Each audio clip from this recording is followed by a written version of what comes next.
Welcome to the Psych Gym. I'm your trainer, Vanessa Perry, a former mental health therapist turned intuitive counselor. Much like a physical gym, in this space we'll aim to target specific psychological muscles and train them to be stronger. I'm so glad you are joining this gym. Let's hit the weights. Hi, welcome back to the Psych Gym. I'm Vanessa. Obviously, you know this, your trainer today.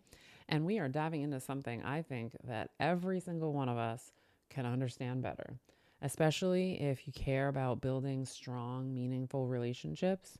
This is a thing that I don't even think I knew about until I was working in this field. It's called the relevancy principle.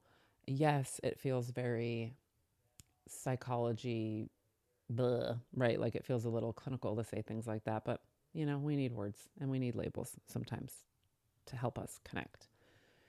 You might be asking, you probably are asking, what on earth are you talking about? What is the relevancy principle? It sounds, again, like it's out of a textbook or philosophy class, but I promise it's really relevant, pun intended, to how we show up in our romantic relationships, our friendships, and our sometimes even our professional lives.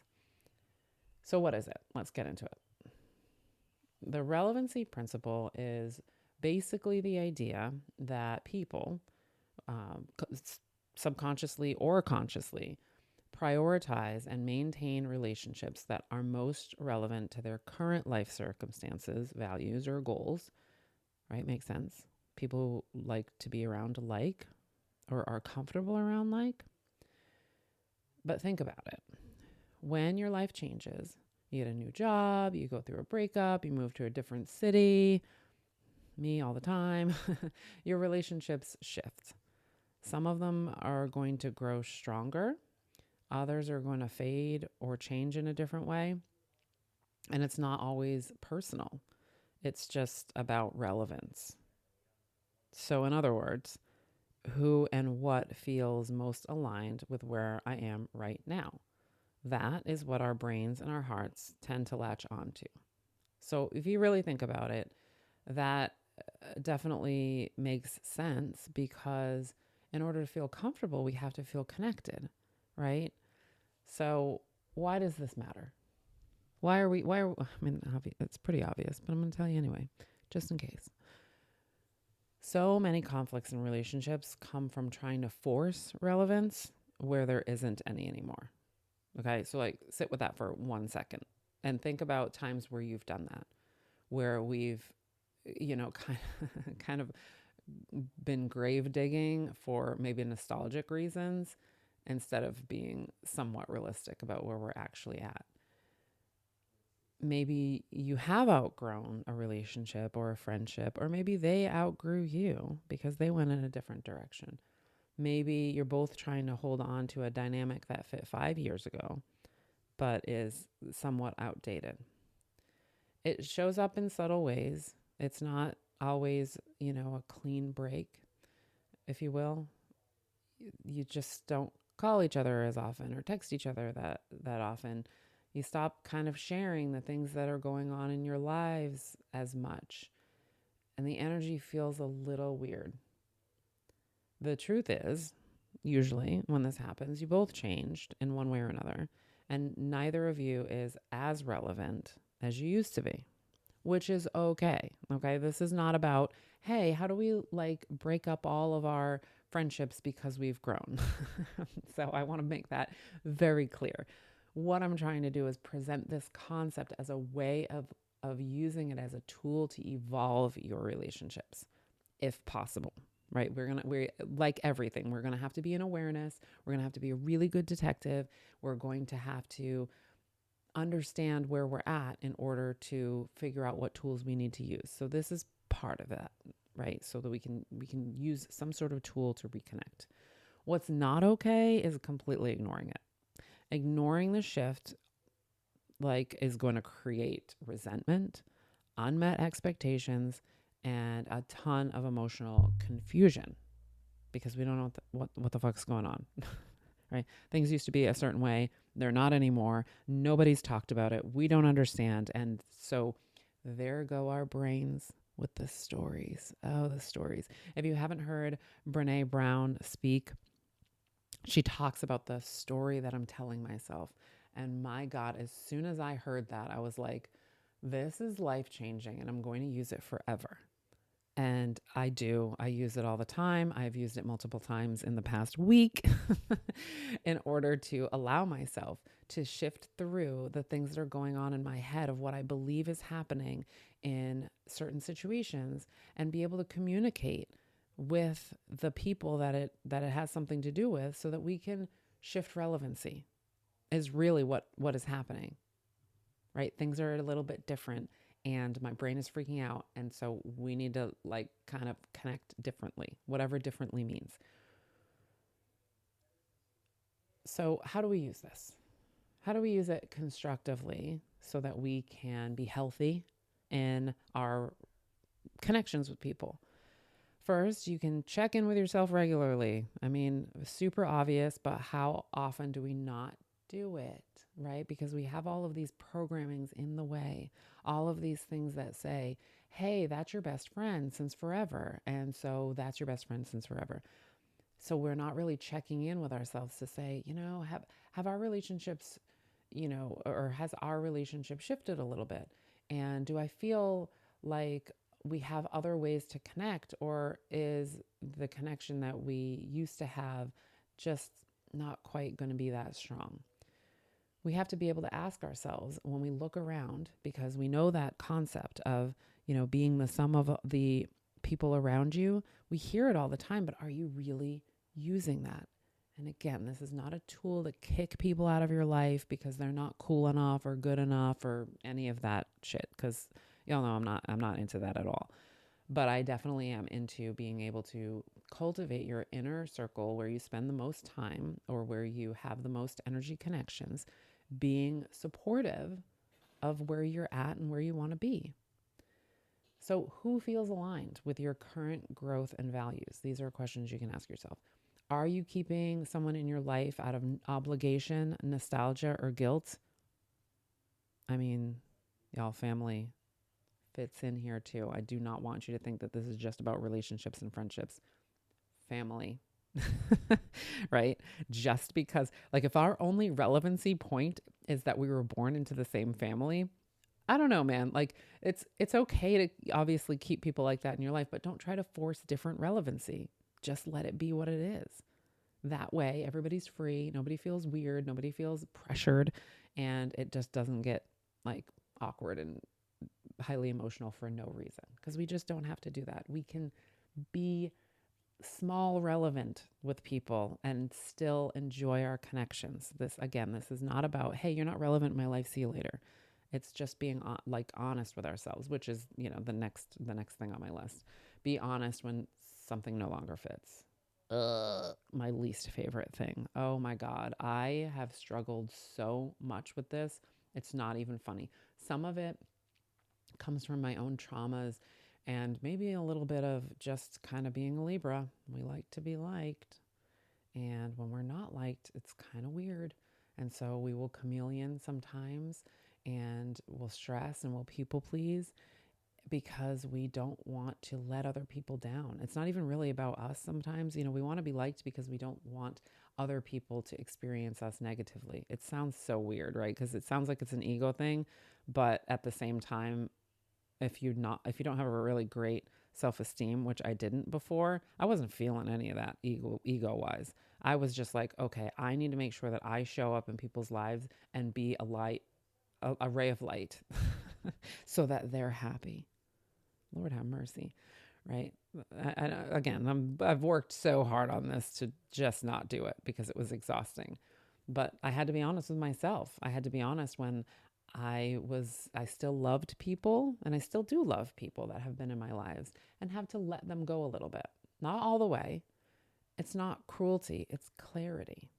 It's being able to see things clearly, releasing ourselves and other people from energy that is not positive, to be honest, right? We all need to be able to cultivate really great connections and really great environments, but we can't do that if we're all out of obligation forcing relevancy.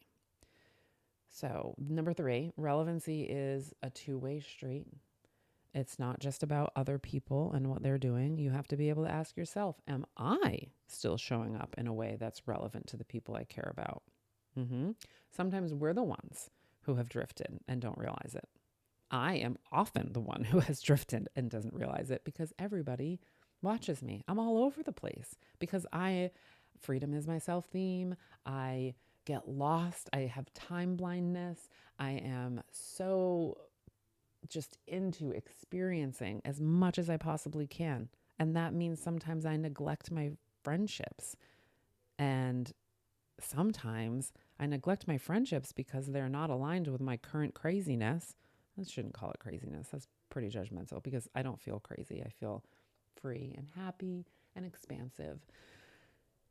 But yeah, sometimes it's us. Sometimes we're realizing, oh, you know what? I am not checking in with that person on that thing that is relevant between us. Let's do that. We don't have to do it a billion times. We don't have to enter into something that feels like it's taking away your freedom. But if you really value the connection with somebody, figure out a way to be sure that you're showing up in a relevant way for them. And then lastly, we can use this principle to build new relevance, right? Like, I'm not just going to leave you hanging with the whole like, wow, get rid of all that. I'm going to tell you how to do it. Relationships do not have to end just because things shift. And this is all relationships. They do not have to, but we are not good at this. So it happens a lot, right? You've changed and now I'm out. We can't even figure out how to shift this. Some people can do it. I've definitely seen a lot of couples and friendships be able to shift it. And I'll tell you a little story in a minute about my own. Sometimes all it takes is a new shared goal, a new layer of honesty. My gosh, right? Vulnerability. Be a little bit more vulnerable and you might connect on another level. Or just quality time to reestablish your connection. I feel like, I'm just going to tell you the story from my own life. Anybody who knows me in my personal life for a number of years, you have watched me go through many transformations. So many. I am not afraid to try new things, to put on a new skin suit or whatever you want to call it, because I am very experiential these days. I really enjoy experiencing different ways to do things, different groups of people, different cultures. I'm just really into it right now. I'm in this moment, and I think I've always been into it, and that's why I have different friend groups, right? If you look at my friend groups, you're like, what the hell is going on here? Because it's all about relevancy, right? So people who knew me in my 20s, you do not know me today, like even, oh God, other than, obviously I still like to have fun, but I like to have fun in different ways. I'm still very much a lover and a nurturer, but man, there's a lot that I am not from that time of my life. I've grown out of certain belief systems. I've changed the way I live my life. Even 10 years ago, but 1,000%, anybody who knew me when I was a kid, I don't even know that person anymore. That's for sure. Like, and that person lives in me, and she has changed so much. So, in my 30s, I was kind of all over the place. I spent a lot of time soothing my anxiety at bars and things like that. But I don't do things in the same capacity. This means that all the people that I met through those environments who were with me at that time of my life had the challenge of losing that part of me as a connection point, and vice versa. This did mean that some people I just don't see as often anymore because the fun nights out were kind of the only thing we connected on. But those that I had deeper connections with were still close friends, because we were able to shift into different relevancy in each other's lives. So again, like going back to the friend groups that I have, because I feel like I'm innately driven to be multidimensional. It's so difficult for me to just do one thing. I can't do it. It's against my freedom self-theme.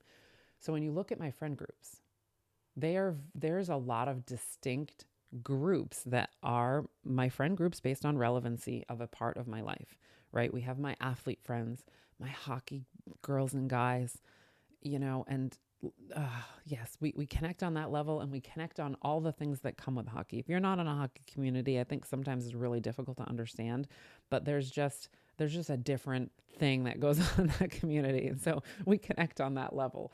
And some of those people are close friends in other ways. So they're very much on the inner circle, like the Corey Katz girls. We are so intertwined in each other's lives in such a beautiful way. But that relevancy of hockey is where it started. And then we figured out other ways to be relevant, especially when I moved away and I wasn't playing. I wasn't just seeing them automatically because I was around. So I had to shift those connections and see where, which ones were able to shift in that way.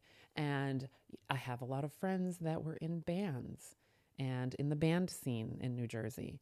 And I obviously am not up there anymore, and I'm not seeing their bands, and they're older, and some bands have broken up and everybody's being parents now. So we've had to shift our connections. We've had to be able to say, hey, what is still relevant? Because I love you. You are beautiful in my life. I don't want to lose my connectivity with you because it feels really good. So how are we still relevant?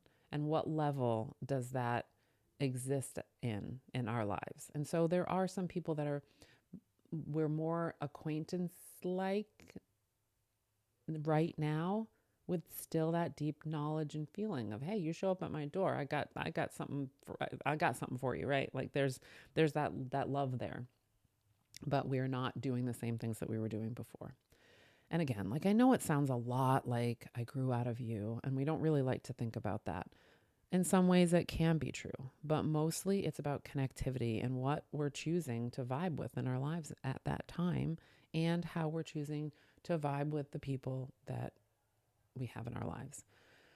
I mean, probably it would have been an easier example to talk about work friends, right? Because after one of you leaves the workplace, a lot of times those friendships don't exist or they shift. But I don't do things the easy way, so I had to give you that very convoluted example because that's how I do it. Anyway, the turning point for me in all of this was when I realized this isn't about love lost, right? This isn't about losing the love that you have for somebody or losing the desire to be connecting. It's just about evolving your life. And when I stopped resisting that truth, that freedom that I love so much kicked back in, right? Because now I understand that, and I can talk to people on that level. I can say honestly, yeah, I'm so much into this right now, and that's why you haven't seen me around. And it's not about you, it's about me. Right? And we don't have that relevancy there. However, I don't speak like this. I know it sounds like I do, but I do not speak like this in my personal life. But hey, the next time I do ABC, definitely we're going to hook up, right? Because I want to be able to do that with you. And it helps retrain everybody to be able to have open conversation and understand what's going on. That way nobody's in their head making up a story and creating resentment and all that stuff we were talking about before. So here's a takeaway. Relevance isn't about popularity or attention or how much time you've known someone. It's about how much value, connection, and purpose you currently bring to each other's lives. Relationships will evolve, and sometimes letting go or redefining that connection is the most respectful, loving thing you can do, truly, right? Creating obligation, not so loving, not so respectful. So thanks for hanging with me today. If this episode sparked anything for you, I'd love to hear it. DM me on the socials or comment below wherever you found this. And be sure to subscribe and share if you think that somebody could, stand to hear something like this today and it could improve their lives. So until next time, thank you for letting me be your guide today. Thanks for listening. To learn more about what I do and how to work with me, head to thepsychgym.com to check it out. Keep lifting, y'all. It's worth it.